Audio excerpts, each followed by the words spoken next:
You've seen the movie, you love the cool vampires, the killer soundtrack, the iconic lines. Where you going, Star? For a ride. You think you know the Lost Boys, but you don't. The story you saw on screen is a pale shadow of the real horror that bled into its creation. Tonight, we're not talking about the fiction, we're talking about the facts. These are 10 horrifying truths that hide behind the camera, truths that will change the way you see the film forever. Number 10. The real murder capital. The movie is set in the fictional town of Santa Carla, California, nicknamed the murder capital of the world. It sounds like a clever piece of horror writing. It wasn't. The movie was filmed in the very real town of Santa Cruz, which earned that exact nickname in the 1970s after a horrifying spree of real-life violence. In just 30 months, 3 different serial killers murdered 28 people in the quiet seaside community. The town officials were so desperate to bury their bloody past that they only allowed filming on one condition. The movie could not use the town's real name. The name Santa Carla isn't fiction, it's a mask, created to hide a real-world body count. Number 9. The corruption of innocence. The Lost Boys wasn't born as a sexy teenage horror film. It was born as an innocent children's adventure described as The Goonies Go Vampire.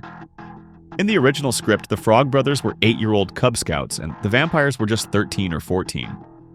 But that story was deliberately corrupted.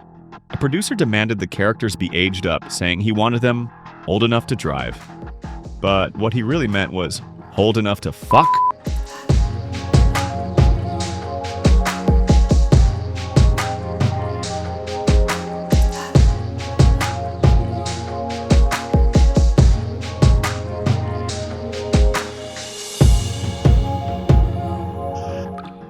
Director Joel Schumacher agreed, insisting the film be sexier and more interesting. The innocence was surgically removed, replaced with danger, sexuality, and predation. The horror wasn't in the original story, it was in what they twisted it into. Number 8. The glittering blood. In movies, blood is just corn syrup and food coloring. But on this set, they added something else. To give the vampire blood an otherworldly quality, the effects team mixed in glitter, making it shimmer and shine in the light. Actor Corey Haim remembered it being slimier than other fake blood.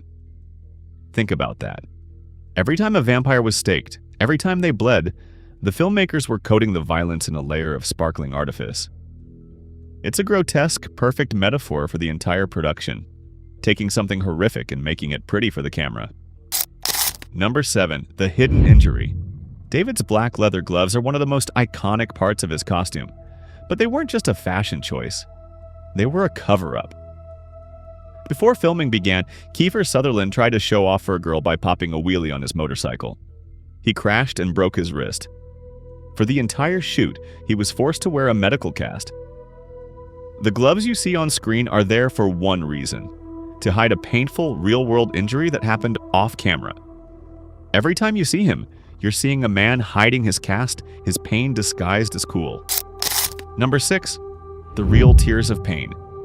Pain on a movie set is supposed to be fake, but sometimes the camera captures something real. In the scene where the Frog Brothers drag David's hand into the sunlight, a single tear rolls down his face as his skin burns. That tear was not in the script. It was a genuine tear of pain.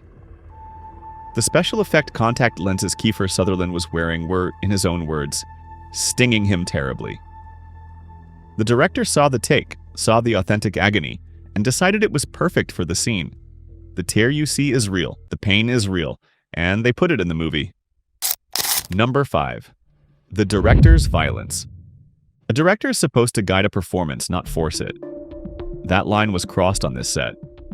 During the climax, director Joel Schumacher grew frustrated that actor Brooke McCarter wasn't being frightening enough as he burst through a bathroom door. With time running out, Schumacher resorted to violence. In his own words, "I just slapped him and pushed the door in front of him." He physically assaulted his actor to get a reaction. The next take was described as terrifying. The fear you see on screen isn't just acting. It's the genuine shock of a young man who was just struck by his director. Number 4. The real-life addiction. The darkness wasn't just on screen. For some of the young cast, it was devastatingly real. At the time of filming, Corey Feldman, who played the tough vampire hunter, Edgar Frog, was deep in a cocaine addiction. The situation was so bad that he arrived on set one day coming down from a binge and kept dozing off between takes. An enraged Joel Schumacher fired him on the spot. It was only after Feldman apologized the next day that he was rehired. The kid on screen pretending to fight monsters was fighting a very real and far more dangerous monster in his own life. You afraid to face me, David? Huh? Number 3. The unseen horror. Many have analyzed the film as a dark allegory for the sexual abuse of children. A charismatic older man, Max, and his surrogate son, David, preying on and corrupting vulnerable lost boys. This subtext becomes horrifyingly real when you learn that multiple actors from the film, including Corey Feldman and Alex Winter, later came forward as survivors of assault during their time as young actors in the entertainment industry. They were playing characters trapped in a cycle of predation while living through a similar nightmare in real life. The film's ultimate villain, Max, runs the local video store, a chilling, if coincidental, symbol for the film industry itself being the source of the horror. It was you I was after all along, Lucy. Just like one big happy family. Number 2. The evil that survived. In the film's climax, David is impaled on a pair of antlers. But unlike the other vampires, he doesn't explode or disintegrate. He just hangs there, wounded. This was a deliberate choice. Director Joel Schumacher intended for David to survive. He planned a sequel called The Lost Girls, where the most charismatic and dangerous of the vampires would return. The movie lets you believe the evil has been defeated, but the filmmaker's true intention was for the monster to get away, to let the seductive evil endure, unvanquished. Number 1. The endless cycle. The most horrifying secret of The Lost Boys is the ending you never saw. An early plan for the film's final moments was to take the audience back to the vampire's cave lair. There, a final shot would reveal a huge, ancient mural painted on the rock wall, dating back to the early 1900s. The mural would depict the head vampire Max, looking exactly the same as he does in 1987, but surrounded by a completely different group of young boys. The implication is sickening. This wasn't the first time. This has happened before, over and over. The evil wasn't just a gang of vampires, it was a system. An endless, repeating cycle of predation that has been going on for generations. One thing about living in Santa Carla I never could stomach. All the damn vampires.